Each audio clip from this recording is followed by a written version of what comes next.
Rama mathematics classes में आपका स्वागत है।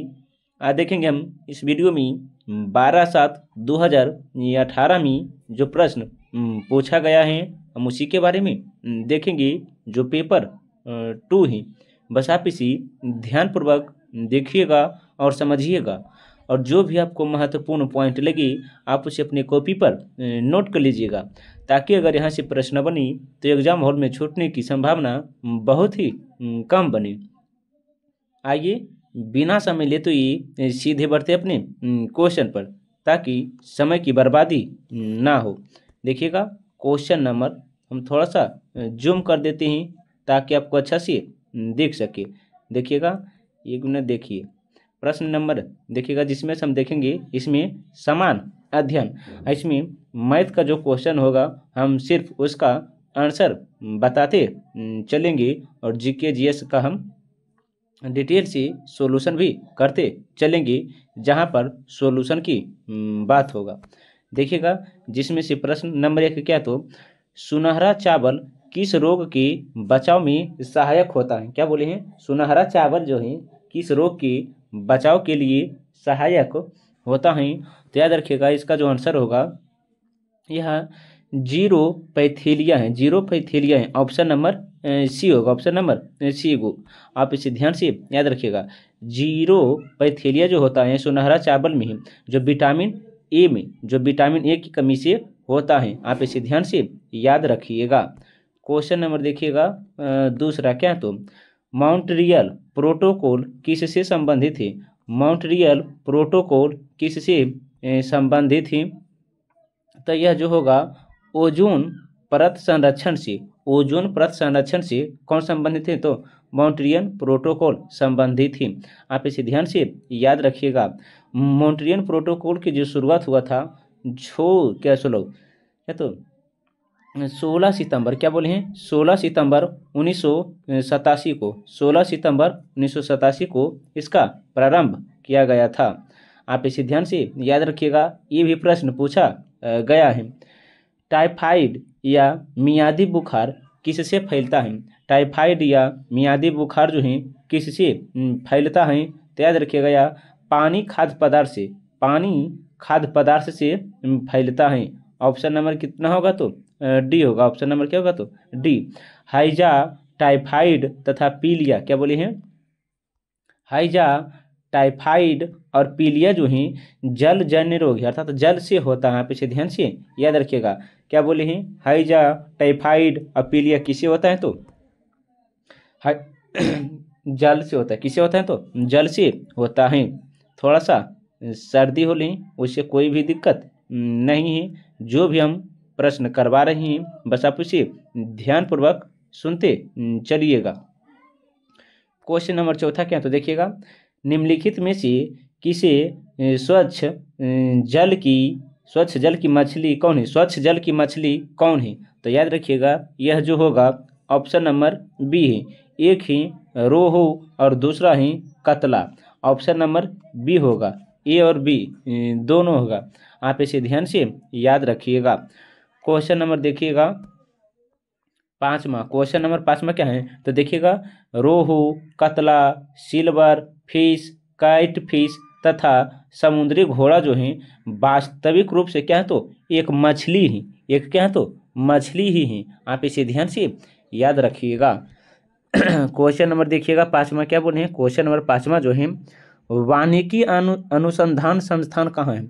वानिकी अनुसंधान संस्थान कहाँ है, तो देहरादून में। कहाँ, तो देहरादून में ही। आप इसे ध्यान से याद रखिएगा। वानिकी का अर्थ होता है वन अनुसंधान संस्थान कहाँ है, तो देहरादून में ही। वन अनुसंधान संस्थान कहाँ है, तो देहरादून में ही। आप इसे ध्यान से याद रखिएगा। देखिएगा कुछ हम महत्वपूर्ण अनुसंधान बता देते हैं ताकि आपको अच्छा से याद रहे। जिसमें से हम पहला बोलेंगे वानिकी अनुसंधान कहाँ बोले हैं, तो देहरादून होगा, देहरादून होगा।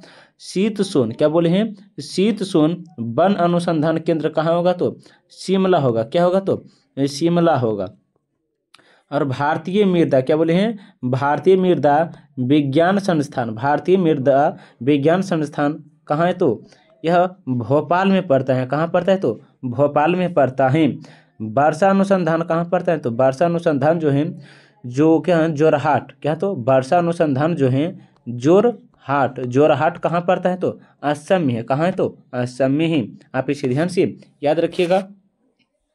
तो देखिएगा, वर्षा जो आता है जोरों से आता है। वर्षा क्या? तो जोरों से आता है। तो वर्षा वन अनुसंधान जोरहाट में, और जोरहाट कहाँ पड़ता है? तो असम में ही। भारतीय वनस्पतिक जो है कोलकाता में। कहाँ है? तो कोलकाता में ही। और एक ही केंद्रीय औषधि अनुसंधान, केंद्रीय औषधि अनुसंधान कहाँ है? तो लखनऊ में है। कहाँ है? तो लखनऊ में ही। भारतीय पेट्रोलियम संस्थान कहाँ है? तो देहरादून में। कहाँ पड़ता है? तो देहरादून में ही। केंद्रीय तंबाकू अनुसंधान कहाँ है? तो राजमुंद्री में। कहाँ है? तो राजमुंद्री में ही केंद्रीय तंबाकू। आप इसे ध्यान से याद रखिएगा। अब देखते हैं क्वेश्चन नंबर 6। केंद्रीय क्या बोले हैं? प्रमुख अनुसंधान से जितने भी महत्वपूर्ण प्रश्न बने हैं ये सभी हम बता दिए हैं। बस आप उसे ध्यानपूर्वक सुनते चलिएगा। क्वेश्चन नंबर देखिएगा 6। क्या? तो निम्नलिखित में से कौन सी पर्वत चोटी भारत में है? कौन सी पर्वत चोटी जो है भारत में है? तो कामेट जो है, कामेट चोटी जो है भारत में ही। लेकिन पूछेंगे कामेट कहाँ पड़ता है? तो उत्तराखंड में है। कहाँ है? तो उत्तराखंड में ही। आप इसे ध्यान से याद रखिएगा। क्वेश्चन नंबर देखिएगा 7वां। क्वेश्चन नंबर 7वां जो है, जापान के योकोहामा शहर में वर्ष 1994 में संयुक्त राष्ट्र सदस्य देशों का सम्मेलन जिस संदर्भ से किया गया था वह क्या है? क्या है? याद रखिएगा, प्राकृतिक आपदा नियंत्रण है। प्राकृतिक आपदा नियंत्रण ही ऑप्शन नंबर ए होगा। जलवायु परिवर्तन संबंधित जो है संयुक्त राष्ट्र संघ द्वारा कब लाया गया? तो 1972 में लाया गया। कब? तो 1972 में लाया गया था। आप इसे ध्यान से याद रखिएगा। क्वेश्चन नंबर देखिएगा 8वां। क्या है? तो भारतवर्ष का मानसून, भारतवर्ष क्या है? भारतवर्ष न्यूनमती तेल शोधक कारखाना स्थित है। तेल शोधक कारखाना स्थित कहाँ है? तो असम में है। कहाँ है? तो असम में ही। ऑप्शन नंबर सी होगा। आप इसे ध्यान से याद रखिएगा। तेल शोधक कारखाना के बारे में हम बता देते हैं कि तेल शोधक कारखाना कौन सी किस राज्य में पड़ता है। तो देखिएगा क्या है? नूनी माटी, क्या बोले हैं? नूनी माटी या नुमा टीला, नूनी माटी या नुमालीगढ़ कहाँ पड़ता है? तो असम में पड़ता है। कहाँ पड़ता है? तो असम में पड़ता है। नुमा क्या है? नोमाटी या क्या है? नुमालीगढ़ कहाँ पड़ता है? तो असम में ही। अरे क्या है? तातीपाका कहाँ पड़ता है? तातीपाका जो है पेट्रोलियम है, ये आंध्र प्रदेश में। कहाँ पड़ता है? तो आंध्र प्रदेश में ही। जामनगर और कोयली जो पड़ता है, क्या बोले हैं? जामनगर और कोयली कहाँ पड़ता है? तो गुजरात में पड़ता है। कहाँ पड़ता है? तो गुजरात में पड़ता है। आप इसे ध्यान से याद रखिएगा। बरौनी आप जानते हैं कि बिहार में है, और कोची जो है केरल में। कोची कहाँ पड़ता है? तो केरल में। आप इसे ध्यान से याद रखिएगा। क्वेश्चन नंबर देखिएगा 9वां। क्या है? तो गुलबदन बेगम ने किसके कहने पर हुमायूंनामा लिखा है? गुलबदन बेगम जो था किसके कहने पर हुमायूंनामा पुस्तक लिखा है? तो याद रखिएगा, यह जो होगा अकबर के कहने पर गुलबदन बेगम ने हुमायूंनामा पुस्तक की रचना की। आप इसे ध्यान से याद रखिएगा। गुलबदन बेगम मुगल साम्राज्य का संस्थापक बाबर की बेटी थी। तो बाबर की बेटी कौन थी? तो गुलबदन बेगम थी। आप इसे ध्यान से याद रखिएगा। उन्होंने अपने सौतेली भाई, गुलबदन बेगम के जो थे सौतेले भाई हुमायूं थी, और उन्हीं की रचना की थी। तो हुमायूंनामा के लेखक कौन है? तो गुलबदन बेगम ही, और उनके क्या थे? तो गुलबदन बेगम के सौतेली भाई थे। क्वेश्चन नंबर देखिएगा 10वां। क्वेश्चन नंबर 10वां क्या? तो सीरी शहर और सीरी का दुर्ग का निर्माण किसने करवाया? सीरी शहर और सीरी का दुर्ग का निर्माण किसने करवाया? तो याद रखिएगा यह जो है अलाउद्दीन खिलजी ने करवाया था। अलाउद्दीन खिलजी ने करवाया था। आप इसे ध्यान से याद रखिएगा। अलाउद्दीन खिलजी जो हैं, अलाउद्दीन खिलजी जो हैं खिलजी वंश के से संबंधित रखते हैं, लेकिन खिलजी वंश के संस्थापक कौन हैं? तो जलालुद्दीन खिलजी हैं। जलालुद्दीन खिलजी हैं। आप इसे ध्यान से याद रखिएगा। क्वेश्चन नंबर देखिएगा 11। क्वेश्चन नंबर 11 क्या है? अकबर के 1567 में चित्तौड़ आक्रमण के समय वहाँ का शासक कौन था? वहाँ का शासक कौन था? तो देखिएगा 1567 में जब अकबर जो था चित्तौड़ पर आक्रमण किया था तो वहाँ का शासक कौन था? तो देखिएगा ऑप्शन के हिसाब से क्या होगा देखिएगा। क्वेश्चन नंबर 11 का जो होगा ऑप्शन नंबर सी होगा, उदय सिंह था। कौन था? उदय सिंह था। ऑप्शन नंबर सी होगा। उदय सिंह का जो कार्यकाल है 1540 से 1572 तक था। 1572 तक था। आप इसे ध्यान से याद रखिएगा। राणा सांगा के चौथे पुत्र, राणा सांगा के वे चौथे पुत्र थे। क्वेश्चन नंबर देखिएगा 12 क्या? तो शेर शाह का मकबरा कहाँ है? शेर शाह का मकबरा कहाँ है? तो आप जानते हैं कि सासाराम में है। शेर शाह का मकबरा कहाँ पड़ता है? तो सासाराम में है। शेर शाह के जीवन में से ही संबंधित यह मकबरा संबंधित है। आप इसे ध्यान से याद रखिएगा। क्या है? कानूनगो ने शेर शाह के मकबरा को देखा था। कानूनगो ने शेर शाह का मकबरा को देखा और वह बोला वह अंदर से हिंदू हैं और बाहर से मुस्लिम हैं। जब शेर शाह के मकबरा को क्या बोले हैं? कानूनगो ने देखा तो कानूनगो ने बोला वह अंदर से हिंदू हैं और बाहर से मुस्लिम हैं। यह भी प्रश्न पूछ सकता है। तो कौन है? कानूनगो। क्वेश्चन नंबर देखिएगा 13। कथा सरित सागर के लेखक कौन है? कथा सरित सागर के लेखक कौन है? तो याद रखिएगा सोमदेव है। कौन है? तो सोमदेव है। आप इसे ध्यान से याद रखिएगा। मुद्रा राक्षस के लेखक विशाखा दत्त हैं। कलहन जो हैं राजतरंगिणी के लेखक हैं। जो 8 तरंग हैं उसमें 8 तरंग है। कलहन के जो पुस्तक हैं राजतरंगिणी के लेखक हैं, लेकिन राजतरंगिणी में 8 तरंग है जिसका संबंध कश्मीर के इतिहास से मिलता जुलता है। तो कश्मीर के इतिहास की जानकारी जो मिलता है राजतरंगिणी पुस्तक से ही मिलता है। इसी से कात्यायन की गार्गी संहिता एक ज्योतिष ग्रंथ है। कात्यायन की गार्गी संहिता एक ज्योतिष ग्रंथ है। क्वेश्चन नंबर देखिएगा 14 क्या? तो गुप्तकालीन प्रथम गणितीय एवं खगोल शास्त्री कौन थे? खगोल शास्त्री कौन थे? तो आर्यभट्ट थे। कौन थे? तो आर्यभट्ट थे। ऑप्शन नंबर डी होगा। आर्यभट्ट का जो जन्म हुआ है वह पटना के कुसुमपुर में हुआ था। पटना या कुसुमपुर आप बोल सकते हैं। उनका जन्म शक संवत में हुआ था। पाटलिपुत्र में किसका जन्म? तो आर्यभट्ट का जन्म शक संवत में हुआ था 1398 में। 1398 में यह शक संवत लिखा गया था। क्वेश्चन नंबर देखिएगा 15। क्वेश्चन नंबर 15 क्या है? तो निम्नलिखित में से कौन जैन के 24वें तीर्थंकर थे? कौन से जैन जो 24वें तीर्थंकर थे? तो भगवान 23वें यहाँ पूछे क्या? तो 23वें तीर्थंकर पूछे हैं। तो पारसवनाथ जो थे 23वें तीर्थंकर थे। पारसवनाथ कौन से? तो 23वें तीर्थंकर थे। आप इसे ध्यान से याद रखिएगा।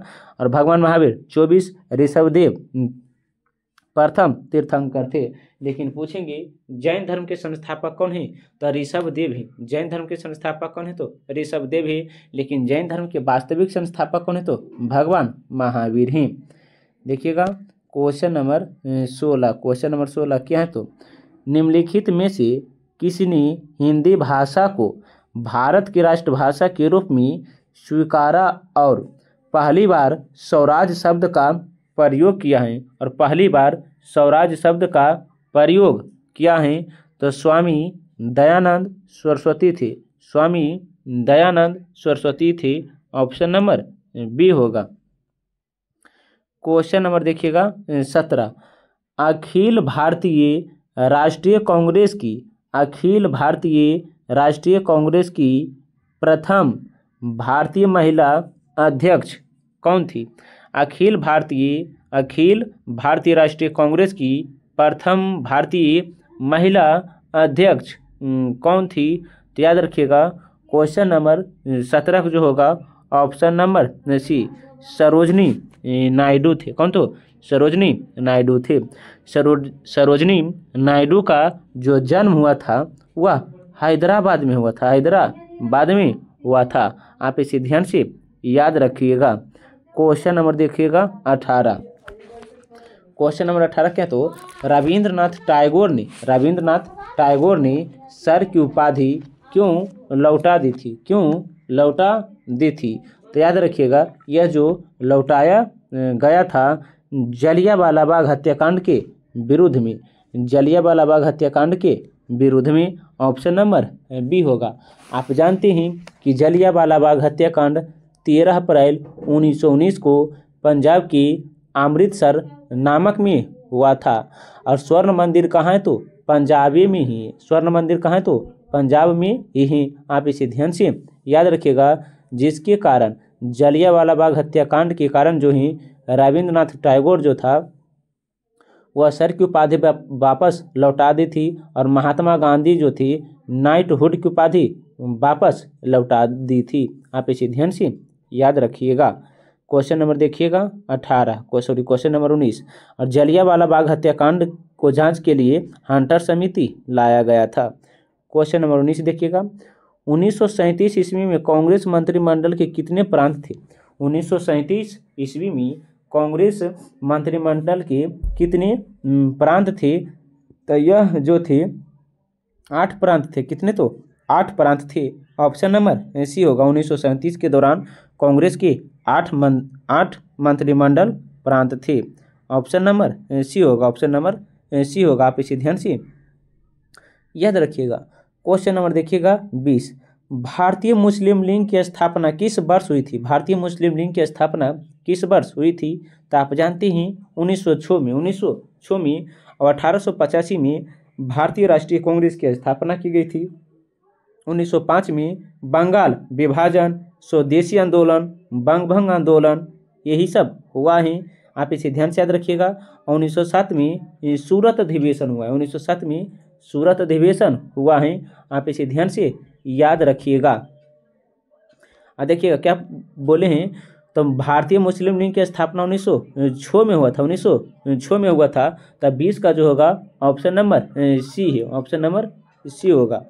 क्वेश्चन नंबर देखिएगा 21वां क्या? तो प्रार्थना समाज के संस्थापक कौन है? प्रार्थना समाज के जो संस्थापक हैं यह कौन है? तो याद रखिएगा क्वेश्चन नंबर 21 का जो होगा प्रार्थना समाज के जो संस्थापक हैं इसका महादेव गोविंद रानडे हैं। महादेव गोविंद रानडे हैं। आप इसे ध्यान से याद रखिएगा। प्रार्थना समाज की स्थापना मुख्य रूप से आत्माराम पांडुरंग द्वारा किया गया था। आत्माराम पांडुरंग द्वारा किया गया था प्रार्थना समाज की स्थापना। आप इसे ध्यान से लेकिन पूछेंगे प्रार्थना समाज की स्थापना कब की गई थी?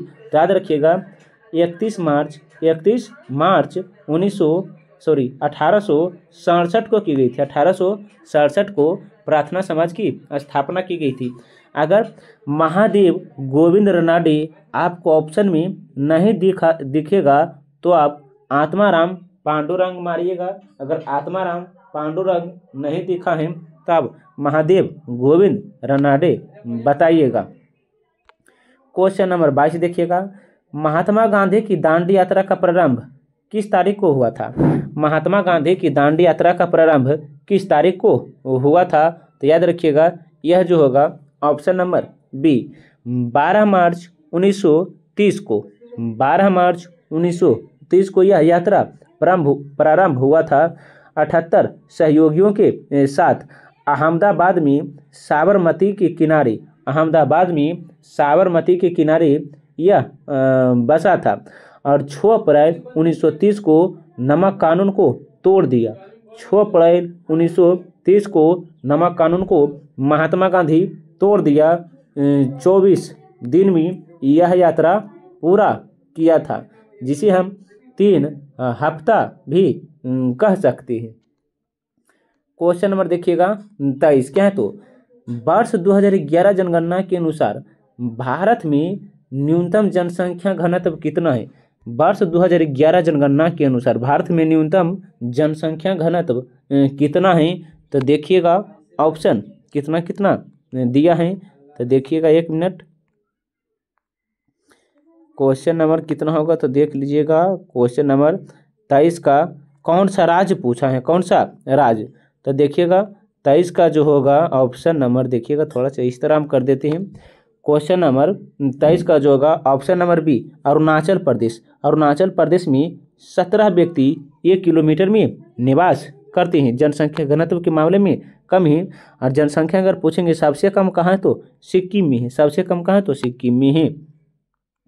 क्वेश्चन नंबर 24 देखिएगा, अंतर्राष्ट्रीय क्या बोले हैं, अंतर्राष्ट्रीय मुद्रा कोष का वित्तीयन किसके द्वारा किया जाता है, किसके द्वारा किया जाता है। तो याद रखिएगा सदस्य देश के द्वारा, सदस्य देश के द्वारा। ऑप्शन नंबर डी होगा, ऑप्शन नंबर डी होगा। आप इसे ध्यान से याद रखिएगा।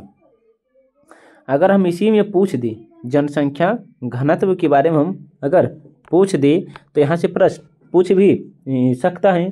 2011 जनगणना के अनुसार जो था जनसंख्या घनत्व वाले 5 राज्य वो घटते क्रम में, जिसमें से हैं बिहार जो हैं 1106 हैं, आप जानते ही हैं।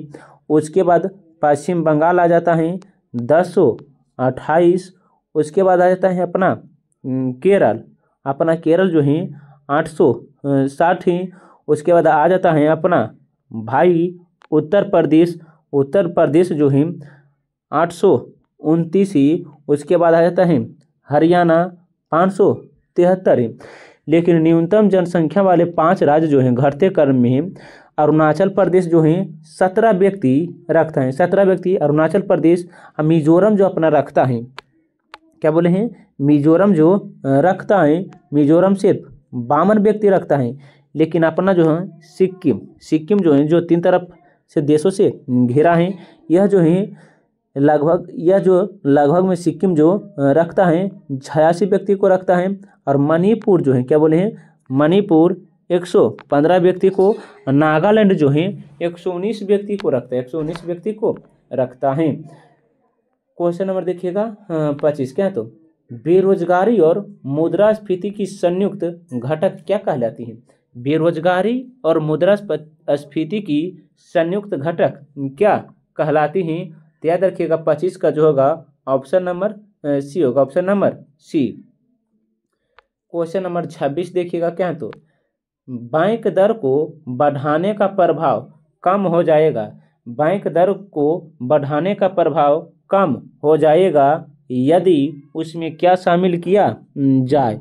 तो यह जो होगा CRR कम कर दिया जाए, CRR कम कर दिया जाए, ऑप्शन नंबर सी होगा।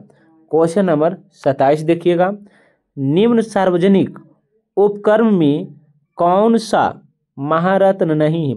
निम्न सार्वजनिक उपक्रम में से कौन सा महारत्न नहीं है।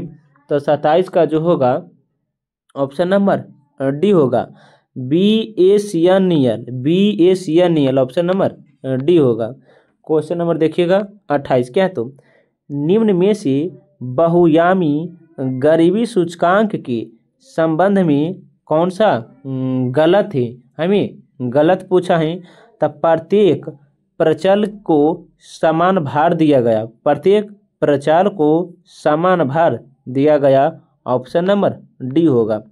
क्वेश्चन नंबर देखिएगा 29, क्या है तो भारतीय नियोजन के वास्तुकार कौन है। भारतीय नियोजन के वास्तुकार कौन है। तो याद रखिएगा यह जो होगा पंडित जवाहरलाल नेहरू है, ऑप्शन नंबर डी होगा, ऑप्शन नंबर डी होगा।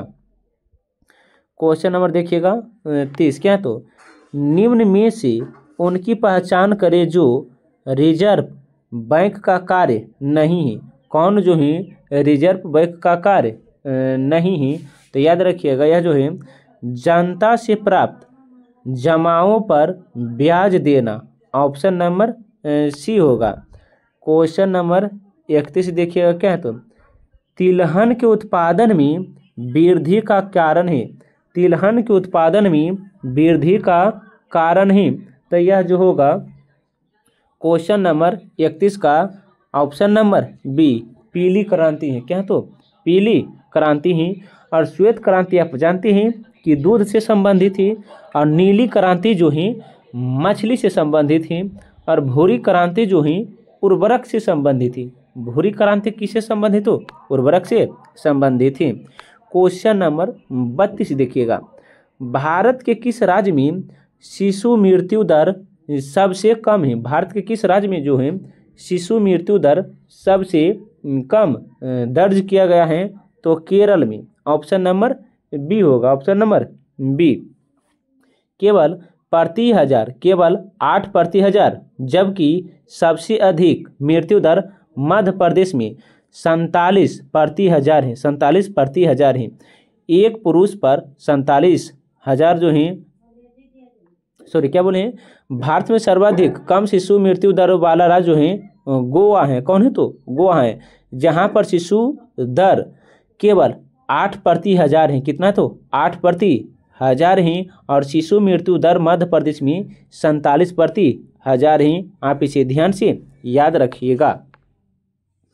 क्वेश्चन नंबर देखिएगा 33 क्या, तो विश्व व्यापार संगठन जिसे WTO कहा गया है, वर्ल्ड क्या, तो वर्ल्ड, एक मिनट देखिएगा, WTO विश्व व्यापार संगठन का मुख्यालय कहाँ है। हमें कहाँ पूछा गया है कि इसका मुख्यालय कहाँ है। तो याद रखिएगा इसका जो मुख्यालय पड़ता है क्वेश्चन नंबर 33 का जो होगा जेनेवा है। क्या, तो जेनेवा है, ऑप्शन नंबर सी होगा। वर्ल्ड ट्रेड ऑर्गेनाइजेशन होता है, वर्ल्ड ट्रेड ऑर्गेनाइजेशन होता है इसका फुल फॉर्म। लेकिन पूछेंगे विश्व व्यापार संगठन की स्थापना कब हुआ है, तो 1995 में हुआ था। 1995 में हुआ था। आप इसे ध्यान से याद रखिएगा। और विश्व व्यापार संगठन का प्राथमिक मंत्रिस्तरीय सम्मेलन सिंगापुर में हुआ था। सिंगापुर में ही हुआ था। आप इसे ध्यान से याद रखिएगा। क्वेश्चन नंबर 34 देखिएगा। क्वेश्चन नंबर 34 क्या, तो दिए गए चित्र में त्रिभुज की कुल संख्या कितनी है। रीजनिंग आ गया। क्या, तो रीजनिंग है। तो देखिएगा त्रिभुज की हमें संख्या पूछा है। तो क्वेश्चन नंबर 34 का जो होगा ऑप्शन नंबर डी है, ऑप्शन नंबर डी होगा। आप इसे ध्यान से याद रखिएगा। तो देखिएगा किस तरह इसे गिना है। तो पहले अगर आपको क्रॉस लाइन इस तरह दिया रहेगा तो आप पहले इसे इस तरह कर लीजिएगा। और 1 2 3 4 आप किसी तरह से सरिया लीजिएगा और डायरेक्ट इसका डबल कर दीजिएगा। तो 8 4 का डबल 8 होगा। तो देखिएगा 1 2 3 4, तो 4 का डबल कितना हो गया, तो 8। 8 इसमें भी है और 8 इसमें में भी है और 8 इसमें भी होगा। तो 8 ये कितना हो गया है, तो तीनों मिलाकर कितना हो गया, तो 24 हो गया। कितना हो गया, तो 24 हो गया है। आप इसे ध्यान से याद रखिएगा। अब देखिएगा एक त्रिभुज जो बन रहा है यहाँ बन रहा है, एक हो गया है। और दूसरा जो त्रिभुज बन रहा है यहाँ बन रहा है, आपको दिख रहा होगा। तो इसमें 2 ऐड कर दीजिए तो 24 का कितना हो जाता है, तो 26। कितना हो जाता है, 26 हो जाता है। अब देखिएगा अब एक त्रिभुज यहाँ से बन रहा है और एक त्रिभुज जो है आपको, एक मिनट देखिएगा, एक त्रिभुज जो है आपको यहाँ से दिख रहा होगा और एक त्रिभुज जो है आपको यहाँ से दिख रहा होगा। तो इस चीज़ के पहले हम 26 लाए थे और 2 फिर ऐड कर दीजिए तो 26 और 2 कितना हो जाता है, 28। ऑप्शन नंबर कितना होगा, तो डी। आपको समझ में आ गया है कि हम किस तरह काउंटिंग की है। हम दोबारा बता देते हैं, 1 2 3 4, 4 का डबल कितना होगा, तो 8। आप ये समझ हो गए हैं। तो 8 से कितना होगा, तो 24। 8 से कितना हो जाता है, तो 24। अब देखिएगा आप इसे किस तरह कीजिएगा। तो पहले देखिएगा आपको एक त्रिभुज आपको इस तरह दिख रहा होगा। उसके बाद हम नीचे से लिए हैं ऊपर, फिर ऊपर से लीजिएगा नीचे। तो आपको दिख रहा है कि ये एक त्रिभुज है। कितना है? तो एक त्रिभुज है। और इसी में हम देखते हैं तो हम दूसरा कलर लेके करते हैं तो देखिएगा एक त्रिभुज जो बनता है यहाँ से लेकर यहाँ बनता है, एक हो गया है। और दूसरा जो बनता है, एक बनता है यहाँ से लेके यहाँ तक, तो क्या हो जाता है? तो 24 इस तरह हो गया है और 4 इस तरह हो गए हैं। तो 24 और 4 कितना हो जाता है? तो 28। आप इसे ध्यान से याद रखिएगा। क्वेश्चन नंबर देखिएगा 35। क्वेश्चन नंबर 35 क्या है? तो देखिएगा भारतीय संविधान में प्रारंभ में मौलिक कर्तव्यों का प्रावधान नहीं था। भारतीय संविधान संशोधन संविधान के किस भाग में इसका समावेश किया गया है? तो याद रखिएगा क्वेश्चन नंबर 35 का जो आंसर होगा ऑप्शन नंबर डी, भाग 4 के ए में है। क्वेश्चन नंबर 36 देखिएगा क्या है? तो राजा पृथ्वी पर ईश्वर का अवतार है। राजा जो है पृथ्वी पर ईश्वर का अवतार है। यह कथन किसका है? यह कथन किसका है? याद रखिएगा यह हेगल का है। यह किसका है? तो हेगल का है। ऑप्शन नंबर ए होगा। क्वेश्चन नंबर देखिएगा 37 क्या है? तो संविधान सभा में उद्देश्य प्रस्ताव प्रस्तुत किया गया था। तो 13 दिसंबर 1946 को 13 दिसंबर 1946 को प्रस्तुत किया गया था। किसके द्वारा? तो पंडित जवाहरलाल नेहरू के द्वारा प्रस्तावित किया गया था। और यही उद्देश्य का जो है बाद में प्रस्तावना का रूप ले लिया है। ऐसे स्वीकृति जो मिला है 22 जनवरी 1947 को मिला था। 22 जनवरी 1947 को। क्वेश्चन नंबर 38 देखिएगा क्या है? तो स्वाधीनता आंदोलन के दौरान पूर्ण स्वराज के लक्ष्य की घोषणा किस वर्ष की गई थी? स्वाधीनता आंदोलन के दौरान पूर्ण स्वराज के लक्ष्य की घोषणा किस वर्ष की गई थी? तो याद रखिएगा यह जो की गई थी 1929 में। 1929 में। ऑप्शन नंबर बी होगा। क्वेश्चन नंबर 39 देखिएगा संविधान सभा के प्रथम अध्यक्ष कौन थे? संविधान सभा के प्रथम अध्यक्ष कौन थे? तो यह जो होगा संविधान सभा के प्रथम अध्यक्ष जो थे, देख लीजिएगा 1 मिनट क्या है? तो संविधान सभा के प्रथम अध्यक्ष कौन है? संविधान सभा के प्रथम अध्यक्ष जो थे डॉक्टर सच्चिदानंद सिन्हा थे। डॉक्टर सच्चिदानंद सिन्हा थे, जिसे संविधान सभा का अस्थायी अध्यक्ष भी कहा जाता है। लेकिन 11 दिसंबर 1946 को 11 दिसंबर 1946 को भीमराव अम्बेडकर क्या तो डॉक्टर राजेंद्र प्रसाद को अस्थायी अध्यक्ष के रूप में स्वीकारा गया था। क्वेश्चन नंबर 41 देखिएगा किस प्रांतीय शासन अधिनियम द्वारा भारत में ब्रिटिश सरकार द्वारा सांप्रदायिक निर्वाचन प्रणाली प्रारंभ हुआ था? तो याद रखिएगा 1909। ऑप्शन नंबर डी होगा। तो भारतीय परिषद अधिनियम 1909 मार्ले मिंटो के सुधार भी इसे कहा जाता है। मार्ले मिंटो सुधार भी कहा जाता है। अगर पूछेगा कि मार्ले मिंटो सुधार कब आया तो 1909 में। अगर पूछेगा मॉन्टेग्यू जेम्सफोर्ड सुधार कब आया तो आप याद रखिएगा 1919 में आया था।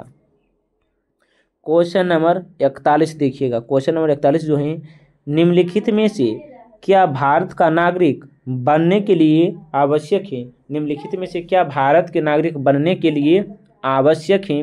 तो यह जो होगा 41 का जो होगा ऑप्शन नंबर सी। यहाँ पूछे क्या आवश्यक नहीं है? तो जन्म भी चाहिए और दूसरा जो है वंशाकरण भी चाहिए, देशीयकरण भी चाहिए, लेकिन अधिगृहित संपत्ति नहीं चाहिए। ऑप्शन नंबर सी होगा। क्वेश्चन नंबर देखिएगा 42 क्या है? तो लोकसभा का अध्यक्ष अपना त्यागपत्र किसे संबोधित करता है? लोकसभा अध्यक्ष अपना त्यागपत्र किसे संबोधित करता है? तो 42 का जो होगा ऑप्शन नंबर डी होगा। उपाध्यक्ष को, किसको? तो उपाध्यक्ष को संबोधित करता है। क्वेश्चन नंबर 43 देखिएगा भारत के किस राज्य में द्विसदनीय व्यवस्थापिका नहीं है? भारत के किस राज्य में है द्विसदनीय नहीं है? तो याद रखिएगा यह पंजाब में नहीं है, यह पंजाब में नहीं है। वर्तमान में केवल 6 राज्य में द्विसदनात्मक व्यवस्था स्थापित है, जिसमें से हैं देखिएगा, एक है उत्तर प्रदेश, उत्तर प्रदेश में ही, कर्नाटक में ही, महाराष्ट्र में ही, अपना बिहार में ही, आंध्र प्रदेश में ही और तेलंगाना में। कहाँ? तो तेलंगाना में ही। आप इसे ध्यान से याद रखिएगा। तो द्विसदनीय व्यवस्था कहाँ कहाँ है आपको पता लग गया है। उत्तर प्रदेश, कर्नाटक, क्या तो मध्य प्रदेश, बिहार, आंध्र प्रदेश, तेलंगाना में है। क्वेश्चन नंबर देखिएगा 44, क्या तो कौन से मूल अधिकार केवल भारतीय नागरिकों को ही, कौन सा मूल अधिकार जो है केवल भारतीय नागरिकों को ही मिला है। तो याद रखिएगा, भारतीय नागरिकों को जो मूल अधिकार मिला हुआ है 15, 16, 19, 29, 15, 16, 19, 29, ऑप्शन नंबर ए होगा, ऑप्शन नंबर ए होगा। आप इसे ध्यान से याद रखिएगा। क्वेश्चन नंबर देखिएगा 45, क्वेश्चन नंबर 45 क्या है, तो देखिएगा क्वेश्चन नंबर 45 जो है सत्य कथन को चुनिए। हमें पूछा गया है कि कौन सा कथन जो है सत्य है। तो देखिएगा इसमें कौन सा कथन सत्य होगा, कौन सा कथन सत्य नहीं होगा। तो 45 का जो होगा ऑप्शन नंबर डी है। लोकसभा में क्या बोले हैं, लोकसभा में राष्ट्रपति 2 सदस्य को मनोनीत करते हैं, ऑप्शन नंबर डी होगा। आप इसे ध्यान से याद रखिएगा। क्वेश्चन नंबर 46 देखिएगा, कौन सा कथन सही है, कौन सा कथन सही है। तो वित्त आयोग एक संवैधानिक निकाय है। वित्त आयोग कैसी निकाय है, तो एक संवैधानिक निकाय है। आप इसे ध्यान से याद रखिएगा। क्वेश्चन नंबर 47 देखिएगा, राज्यसभा में गणपूर्ति हेतु कितने सदस्यों की आवश्यकता होती है, कितने सदस्यों की आवश्यकता होती है। तो 25 सदस्यों की आवश्यकता होती है, ऑप्शन नंबर ए होगा, ऑप्शन नंबर ए होगा। आप इसे ध्यान से याद रखिएगा। क्वेश्चन नंबर देखिएगा 48, क्वेश्चन नंबर 48 क्या है, तो निम्नलिखित में से कौन सा कारक अभिक्रिया दर का कोई प्रभाव नहीं डालता है। कौन सा कारक जो अभिक्रिया पर कोई प्रभाव नहीं डालता है। तो यह जो होगा ये क्या है, एंथैल्पी में परिवर्तन, एंथैल्पी में परिवर्तन, ऑप्शन नंबर ए होगा। क्वेश्चन नंबर 49 क्या है, तो देखिएगा कार्बन नैनो ट्यूब निम्न में से किसका क्या तो संचारात्मक परिवार का सदस्य, परिवार का सदस्य। तो 49 का जो होगा ऑप्शन नंबर सी होगा, फुलेरिनस, फुलेरिनस का। क्वेश्चन नंबर देखिएगा 50 क्या है, तो कॉपर के क्या बोले हैं, कॉपर की मिश्र धातु जेडीएन में नहीं होता है। कॉपर के मिश्र धातु में जेडीएन नहीं होता है। तो बेल धातु नहीं होता है, बेल धातु नहीं होता है। आप इसे ध्यान से याद रखिएगा। अब देखते हैं मिश्रण कि कौन सा वस्तु किस चीज़ से मिलकर बनता है।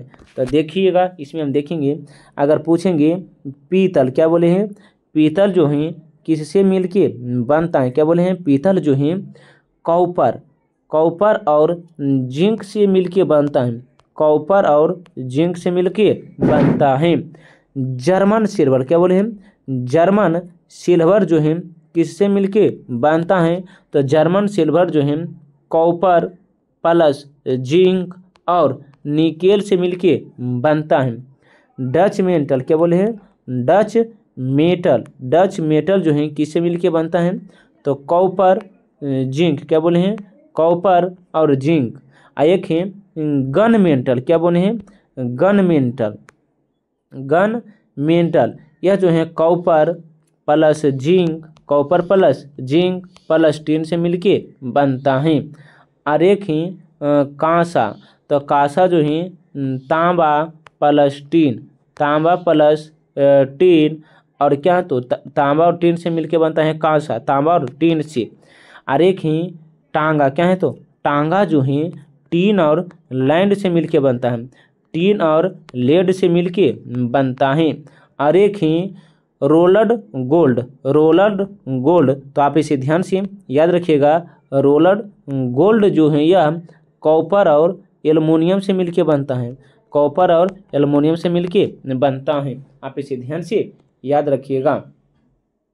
क्वेश्चन नंबर देखिएगा 51। क्वेश्चन नंबर 51 क्या है? तो फेफड़ों का सफ़ेद किसके फेफड़ों का सफ़ेद कैंसर किसके कारण होता है? किसके कारण होता है? तो यह जो है ये क्या है? एबसी अष्टम के द्वारा होता है। ऑप्शन नंबर ए होगा। क्वेश्चन नंबर 52 देखिएगा।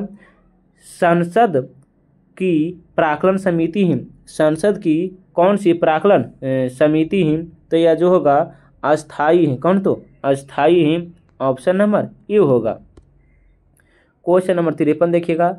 वित्त आयोग के संदर्भ में कौन सा कथन गलत है? वित्त आयोग के संदर्भ में पूछा है कि कौन सा कथन गलत है? तो वित्त आयोग द्वारा की गई सिफारिश राष्ट्रपति का बाध्यकारी होता है। ऑप्शन नंबर ए होगा। क्वेश्चन नंबर देखिएगा कितना? तो क्वेश्चन नंबर 54 देखिएगा। क्वेश्चन नंबर 54 का सिर्फ आंसर हम बता देते हैं। ऑप्शन नंबर सी होगा। ऑप्शन नंबर सी होगा। आप इसे ध्यान से याद रखिएगा। या रीजनिंग है क्या? तो रीजनिंग है। इसका मतलब प्लस दिया है, इसका मतलब माइनस दिया है, और इसका मतलब भागा दिया है, और तो इसका पूछा है कि क्या होगा। आप इसे ध्यान से याद रखिएगा। तो देखिएगा आप सरिया लीजिएगा। 13 हो गया। इसका मतलब क्या है? तो प्लस कर दीजिएगा, और 8 है। इसका मतलब क्या है? तो माइनस है, और 6 कर दीजिएगा। क्या है? प्लस का अर्थ भागा हो जाता है। आप इसका जवाब बताइएगा कि कौन सा आंसर होगा। क्वेश्चन नंबर देखिएगा 56। क्वेश्चन नंबर 56 क्या है? तो क्वेश्चन नंबर 56 देखिएगा। क्वेश्चन नंबर 55 हो गया है। देखिएगा एक मिनट। क्वेश्चन नंबर 55 देखिएगा। क्वेश्चन नंबर 55 का सिर्फ हम आंसर बताते चलते हैं ताकि समय कम है।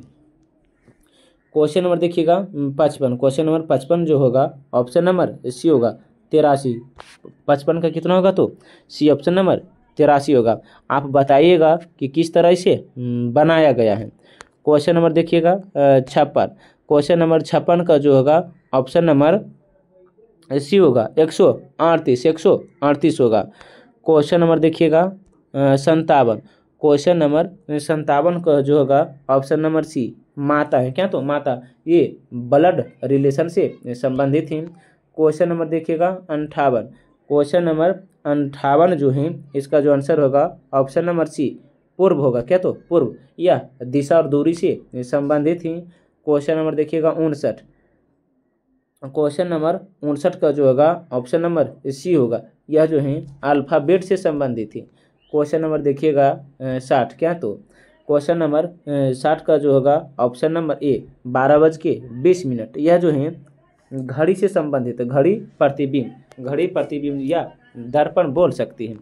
क्वेश्चन नंबर देखिएगा 61। क्वेश्चन नंबर 61 क्या है? तो निम्न में से किस रासायनिक अभिक्रिया में नाइट्रोजन का अपचयन नहीं होता है? नाइट्रोजन का अपचयन नहीं होता है। तो N2O3 dash NO option number B होगा। क्वेश्चन नंबर देखिएगा 62 क्या है? तो क्योटो प्रोटोकॉल का उद्देश्य निम्न में से किसकी मात्रा को कम करना है? क्योटो प्रोटोकॉल में किसकी मात्रा को कम करना है? तो 62 का जो होगा ऑप्शन नंबर सी होगा green house gas. Question number 63 देखिएगा। ऊर्जा का स्तूप पिरामिड होता है। ऊर्जा का स्तूप पिरामिड होता है। तो 63 का जो होगा क्या बोले हैं? 63 का जो होगा ऑप्शन नंबर सी होगा। क्या बोले? तो सी हमेशा उल्टा होता है ऊर्जा का स्तूप। क्वेश्चन नंबर 64 देखिएगा। परंपरागत रूप से क्रिकेट बैट के निर्माण में किस पेड़ को काष्ठ का उपयोग किया जाता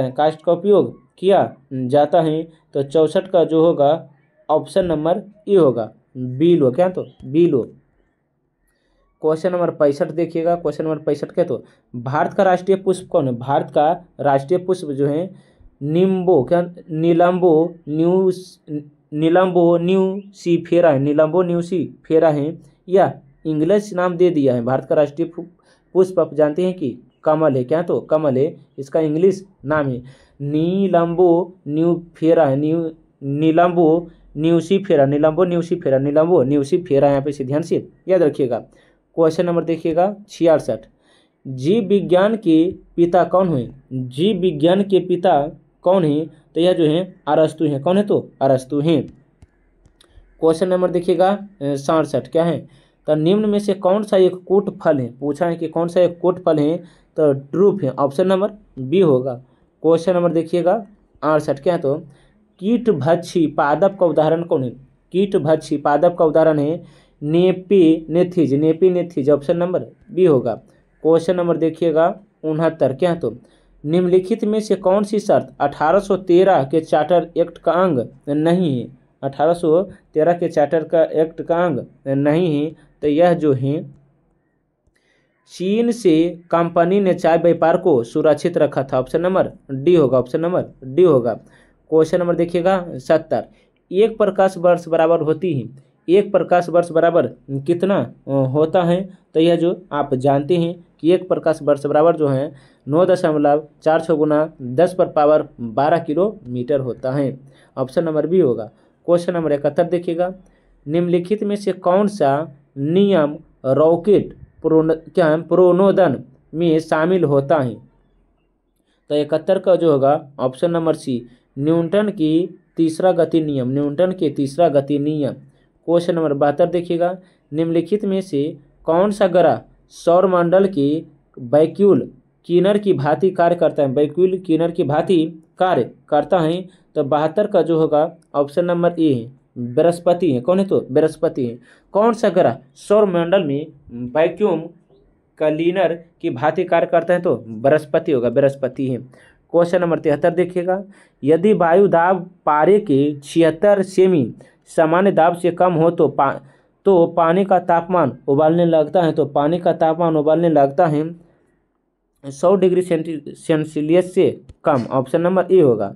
क्वेश्चन नंबर देखिएगा 74 क्या है, तो सूर्य और तारों में ऊर्जा का प्रमुख स्रोत है, सूर्य और तारों में ऊर्जा का प्रमुख स्रोत है, तो 74 का जो होगा ऑप्शन नंबर बी होगा, नाभिकीय संलयन के द्वारा सूर्य और क्या, तो तार जो है प्रमुख स्रोत है किसका है, तो नाभिकीय संलयन का उदाहरण है। क्वेश्चन नंबर 75 देखिएगा, पीए जल निम्न में से किसकी अधिकता के कारण blue baby syndrome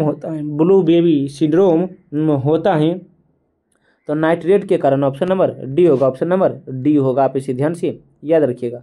question number देखिएगा 76 क्या है, तो ब्राउन क्या बोले हैं, ब्राउन, एक मिनट देखिएगा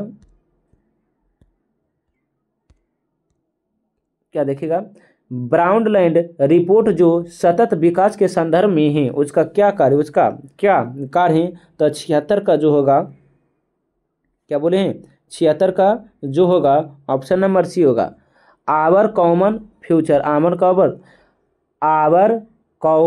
फ्यूचर है, ऑप्शन नंबर सी होगा। प्रत्येक वर्ष विश्व जल दिवस कब मनाया जाता है, प्रत्येक वर्ष जो है विश्व जल दिवस कब मनाया जाता है, तो याद रखिएगा प्रत्येक वर्ष जो है विश्व जल दिवस जो है 22 मार्च को मनाया जाता है, 22 मार्च को मनाया जाता है। अब देखते हैं कुछ महत्वपूर्ण दिवस के बारे में, जिसमें से देखिएगा हम बताते हैं।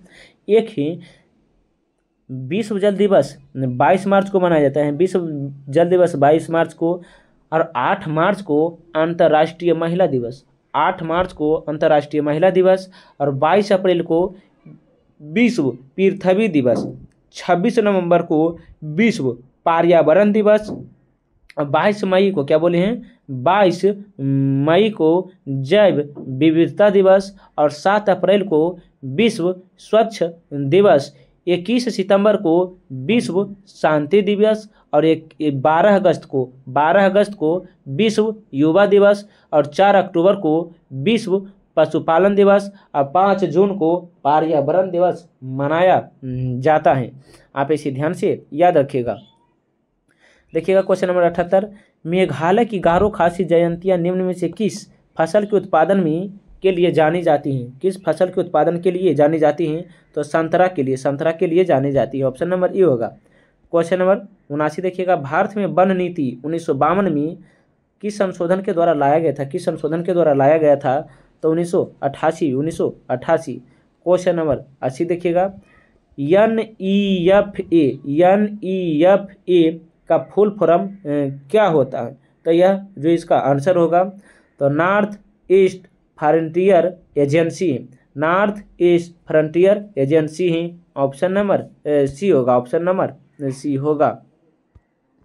क्वेश्चन नंबर देखिएगा 81, पशुओं की रेड सिंधी नस्ल निम्न में से किस घरेलू पशु से संबंधित थी? किस घरेलू पशु से संबंधित थी? तो गाय से संबंधित है। किसे? तो गाय से संबंधित थी। भारत का दक्षिणतम बिंदु कौन है? भारत का दक्षिणतम बिंदु कौन है? तो इंदिरा पॉइंट है। इंदिरा पॉइंट है दक्षिणतम। उत्तरतम है इंदिरा कोल। उत्तरतम कौन है? तो इंदिरा कोल। यहाँ पे ध्यान से याद रखिएगा। क्वेश्चन नंबर देखिएगा 83, क्या है? तो लोनावाला जल विद्युत परियोजना, लोनावाला जल विद्युत संयंत्र परियोजना जो है किस राज्य में पड़ता है? तो यह महाराष्ट्र में। कहाँ? तो महाराष्ट्र में है। क्वेश्चन नंबर देखिएगा 84, भारत में परमाणु ऊर्जा आयोग की स्थापना कब हुआ था? भारत में परमाणु ऊर्जा आयोग की स्थापना 1948 में हुआ था। 1948 में भारत में परमाणु ऊर्जा आयोग की स्थापना। क्वेश्चन नंबर 85 देखिएगा, नामदफा बाघ अभ्यारण्य किस राज्य में है? नामदफा बाघ अभ्यारण्य किस राज्य में है? तो यह जो है अरुणाचल प्रदेश में। कहाँ? तो अरुणाचल प्रदेश में है। क्वेश्चन नंबर देखिएगा 86, दक्षिणतम भारत की सर्वोच्च चोटी, दक्षिणतम भारत की सर्वोच्च चोटी जो है अनाईमुड्डी है। अनाईमुड्डी है। क्वेश्चन नंबर देखिएगा 87, क्वेश्चन नंबर 87 थोड़ा सा जूम कर देते हैं, देखिएगा क्या? तो यह जो है एक वर्गाकार, क्वेश्चन नंबर 87 का देखते हैं हम, सिर्फ आंसर बता देते हैं। यह जो है रीजनिंग है। क्या? तो रीजनिंग है। देखिएगा 87 जो होगा ऑप्शन नंबर बी होगा। क्वेश्चन नंबर देखिएगा 88, क्या? तो क्वेश्चन नंबर 88 जो है एथलीट, एशियन और इंडियन यह शब्द किस कैटेगरी में आएगा, अर्थात किस डायग्राम में आएगा? यह जो होगा क्वेश्चन नंबर 88 का ऑप्शन नंबर ए होगा। ऑप्शन नंबर ए होगा। क्वेश्चन नंबर देखिएगा 89, क्वेश्चन नंबर 89 का option number A. Question number देखिएगा 90, क्वेश्चन नंबर कितना होगा? तो 90 का बी होगा। 90 का बी होगा। क्वेश्चन नंबर देखिएगा 91, क्वेश्चन नंबर 91 का ए होगा। क्वेश्चन नंबर देखिएगा 92, क्वेश्चन नंबर 92 का बी होगा। क्वेश्चन नंबर देखिएगा 93 का डी होगा। क्वेश्चन नंबर 94 देखिएगा, क्वेश्चन नंबर 94 जो होगा ऑप्शन नंबर सी होगा। क्वेश्चन नंबर 95 देखिएगा, क्या? तो क्वेश्चन नंबर 95 जो है क्वेश्चन नंबर 95 का ऑप्शन नंबर बी होगा। क्वेश्चन नंबर 96 देखिएगा, एक बार क्वेश्चन देख लीजिएगा। अब क्वेश्चन नंबर देखिएगा 96, क्वेश्चन नंबर देखिएगा 96 जो है क्वेश्चन नंबर 96 का देखिएगा, क्वेश्चन नंबर 96 का जो होगा ऑप्शन नंबर ए होगा। ऑप्शन नंबर ए समांतर श्रेणी। क्वेश्चन नंबर 97 देखिएगा, क्वेश्चन नंबर 97 जो है ऑप्शन नंबर डी है। क्वेश्चन नंबर 98 देखिएगा, क्वेश्चन नंबर 98 जो है ऑप्शन नंबर डी 10 आंसर होगा। क्वेश्चन नंबर 99 देखिएगा, ऑप्शन नंबर बी 8 इसका आंसर होगा। क्वेश्चन नंबर 100 देखिएगा, जो इस वीडियो का लास्ट प्रश्न है, कोलकाता क्या है? क्या है? एक मिनट देखिएगा। क्वेश्चन नंबर 100 जो होगा, क्या? तो कोलाल क्या है? कोलाल पावर विद्युत परियोजना, कोलाल पावर विद्युत परियोजना गुजरात में पड़ता है। कहाँ पड़ता है? तो गुजरात में पड़ता है। आप इसे ध्यान से याद रखिएगा। अगर वीडियो और कंटेंट अच्छा लगता है तो वीडियो को लाइक, सब्सक्राइब, कमेंट और साथ साथ अपने दोस्तों को साथ भी शेयर कीजिएगा, ताकि इस वीडियो से दूसरों को भी लाभ हो सके। हमसे जहाँ भी त्रुटि या गलती हुआ है आप वहाँ बताइए, हम सुधारने का प्रयास करेंगे। अब मिलते हैं एक नए वीडियो के साथ, तब तक के लिए जय हिंद, जय भारत।